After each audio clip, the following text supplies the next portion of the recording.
ମା Biraja welcome to my YouTube channel. ଭେଣ୍ଡି ଆଳୁ ଆମ୍ବୁଲ ବେସର ତାର ପ୍ରସ୍ତୁତି ଆଉ ପ୍ରଣାଳୀ ଆପଣମାନଙ୍କୁ ଜଣାଉଛି। ଦେଖନ୍ତୁ, ଆଳୁ ଭେଣ୍ଡି କଟା ସରିଛି। ମସଲା ପୁରା ସିମ୍ପୁଲ୍ ମସଲା, ଘରୋଇ ମସଲା, ଅଳ୍ପ କିଛି ରସୁଣ, ଶୁଖିଲା ଲଙ୍କା, ଜିରା, ସୋରିଷ। କଢ଼େଇରେ କିଛି ତେଲ ଗରମ ହେଲା ପରେ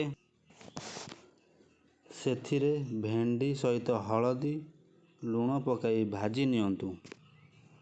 ଆଗରୁ ପ୍ରସ୍ତୁତ ହୋଇଥିବା ମସଲାକୁ ଭଲ ଭାବରେ ବାଟି ନିଅନ୍ତୁ। ତାପରେ ସେପଟରେ ଭେଣ୍ଡି ଭଜା ସରିବା ପରେ ତାକୁ ବାହାର କରି ସେଥିରେ ଅଳ୍ପ କିଛି ତେଲ ନେଇ ଆଗରୁ କଟା ଯାଇଥିବା ଆଳୁକୁ ତେଲରେ ପକାଇ ଅଳ୍ପ ସମୟ ଭାଜି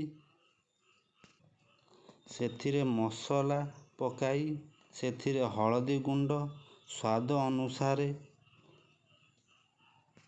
ଲୁଣ ପକାଇ କିଛି ସମୟ ପାଇଁ ଗୋଳେଇବା ପରେ ସେଥିରେ କିଛି ପାଣି ପକାଇବା। ପାଣି ଫୁଟିଲା ପରେ ଆମ୍ବୁଲ ପକାଇ 2ରୁ 3 ମିନିଟ୍ ପାଇଁ ଛାଡ଼ିଦେବା। ତାପରେ ସେଥିରେ ଆଗରୁ ଭଜା ହୋଇଥିବା ଭେଣ୍ଡିକୁ ପକାଇ ତାକୁ କିଛି ସମୟ ପାଇଁ ବସେଇଦେବା। ସେଥିରେ କିଛି ପାଣି ଦେଇ ତାକୁ ଫୁଟେଇବା। ଫାଇନାଲ୍ କମ୍ପ୍ଲିଟ୍ ହୋଇଯାଇଛି ଆପଣଙ୍କର ଭେଣ୍ଡି ଆଳୁ ଆମ୍ବୁଲ ବେସର। ଭିଡ଼ିଓଟି ଭଲ ଲାଗିଲେ ଭିଡ଼ିଓଟିକୁ ଲାଇକ୍, ସେୟାର, ସବସ୍କ୍ରାଇବ୍ କରିବେ।